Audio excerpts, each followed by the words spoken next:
Leito ja Glenski on mitu korda leidnud ühise keele. Aga miks mitte? Ega selles ei olegi midagi halba. Arukad inimesed saavad alati... Vello Purmeister, palun. Ma tahtsin Dmitri Glenski käest küsida. Härra Glenski, kuidas te sellel vaatate, praegu te kaitsed seda pronkssõdurit seal.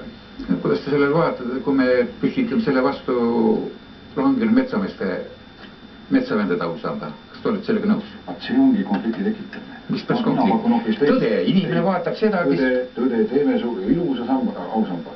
2 eestlast, 1 Saksamundist, teine Nõukogude mundis, vahel seisab ema, ma räägin kogu aeg sellest, laiutab käsi ja võib öelda, poisid, mis te tegite või poisid, mis teiega tehti. On see ajalooline sidu? On sees? On. Teeme selle ära. Miks me peame kogu vastandama? Miks me peame... Muide, Maarjamäel on 3 risti, SS-lastel ja eriti ühele pataljoni, 290 pataljoni, mis on üldse, mille see Lennart Verisele kuulsele Jakobsoni raamatu sees, kus on uuritud genotsiid, mis nad tegid üldse Venemaal, Valgevenes, Poolas. Ja nendel on praegu rist pandud ja keegi Tallinnas ei tõsta ju küsimus, et võtame selle maha. Kuigi nad on kurjategijad. Ma tahan öelda, et me peame rahulikult austama, vähemalt nagu veteranid ütlevad, muide Haavist on, muide ka SS-i sõin. Arukas mees ütleb, et jätke rahule see probleem vähemalt nii kaua, kui elab viimane veteran, kes sõdis.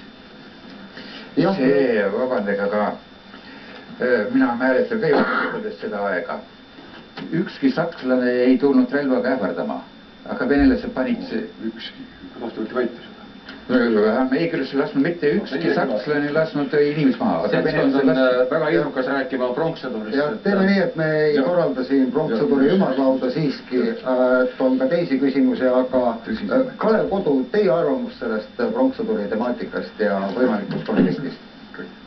Ei no, põhimõtteliselt on kõik väga lihtne, ütleme niimoodi, et hetkel võimul olevatel parteilastel ja siis nõndanimetatud ise hakanud puudu mõistus. Ja ütleme, et mitte mingisuguse solvas mõttes, ütleme niimoodi, et venelastel on mõistust 10 korda rohkem. Ja on võimatu kipspeadel või savipeadel minna vaidlema tarkade inimestega. Ja siin ongi see probleem, et kui ei ole mõistust, siis savipea võib rääkida ikka seda sama, aga kui tal mõistus on ära võetud ja see on partei taskus, mis sa seal andke andeks, siis mina olen 10 aastat